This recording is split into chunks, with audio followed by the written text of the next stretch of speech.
Is he? It's been a while, how are you? I'm alright, man. I'm cool. Yeah? I'm just trying to get this weight back off that I put back on that I promised you I wouldn't do. Yeah, but to be fair, you went into your last fight with a damaged shoulder and... Went to me 2 last fights with a damaged shoulder, man. Yeah. But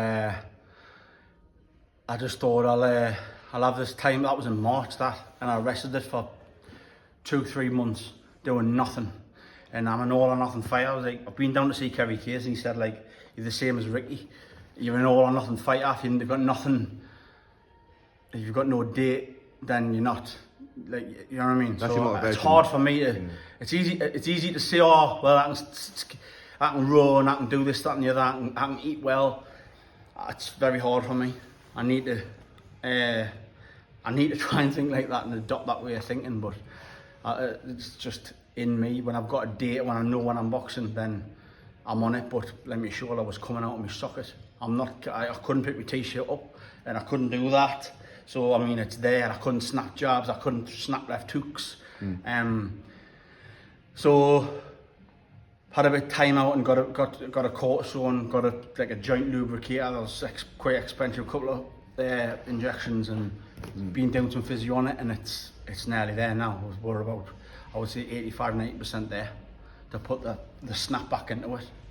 But the only good thing is I've learned to work on my right hand a lot more, so my right hand's more explosive. So it was explosive anyway. I mean, that last 2 opponents. Yeah. That's what I mean, though. But my shoulder was done. Those 2 fights, it was cooked.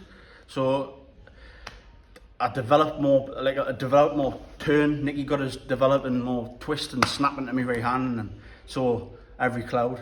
But when this is back, this is the both we've got firepower in both hands now. So your body's all fine now then, because obviously your hands were a problem like what's point of time. They still are, but Nicky needs to wrap them. Like I can't. Without him, I couldn't train. I can't hit pads. I can touch, but I can't put the venom in them. I can't spar in case I hit an elbow or something, because it will go. But that's just getting old, I suppose. But the hand problems I've had since a very young age of boxing. Yeah. Now, you were meant to be fighting on a couple of dates now.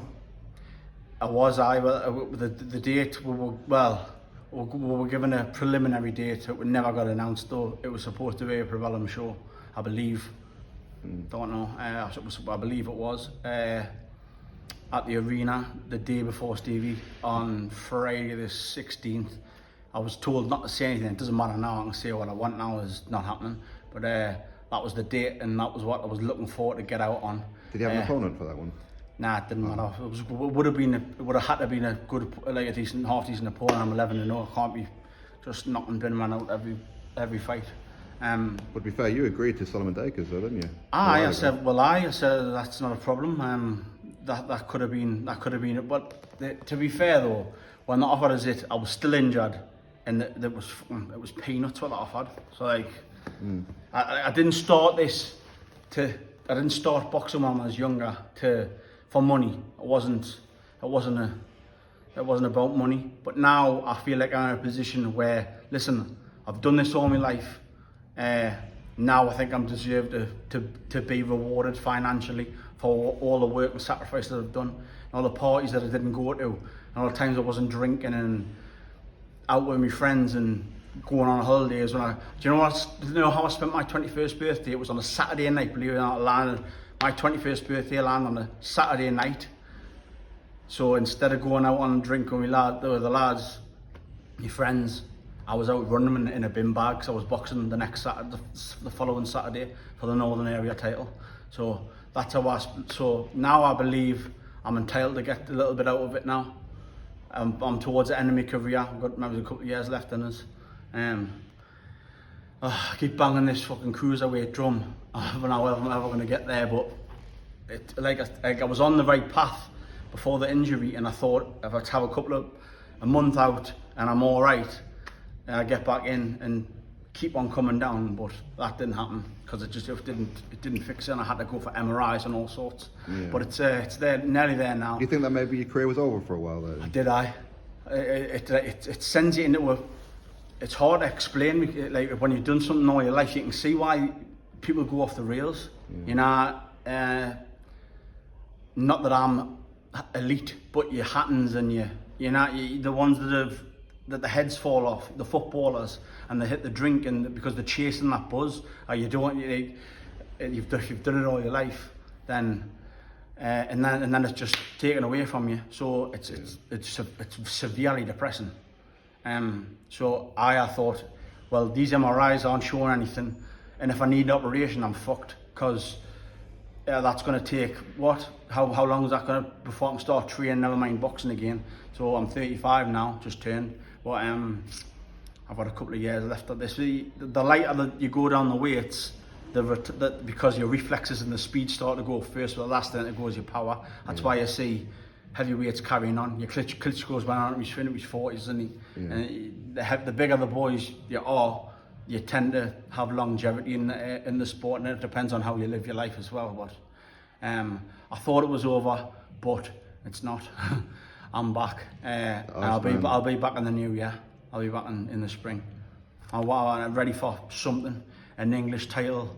I didn't really want an area title, but if it's, I wouldn't knock it back because it shoots you just into the rankings.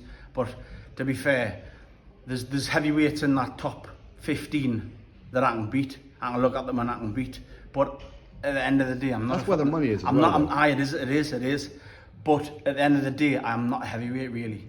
Like I'm big enough to compete with some of them, but like your Chisoras and your my shots will just bounce off them. Like I've got no problem boxing at heavyweight as long as they're around the same weight as me, because you say heavyweight's a heavyweight. I'm telling you now, the 18, 19 stone boys, your shots just bounce off them like they're not there. It's like me boxing a welterweight and I'm hitting us on the chin.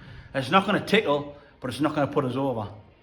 But I mean, after like your next fight, obviously, so you want to get back in the ring. Would you be looking at the other cruiserweights like the Bilham Smiths? Would you be looking at the? I'm looking at it and I'm weighing up the ideas, because the cruiserweights hit just as hard as those heavyweights, possibly even harder, because they're more explosive. Well. Exactly, they're faster. So I don't know, I'm stuck. But like, if Bridgerweight became a weight, an official weight in like not just the WBC, then I'd probably be perfect, because there's the slower, and I'm explosive enough at 16 stone to put people over, as I had my last two.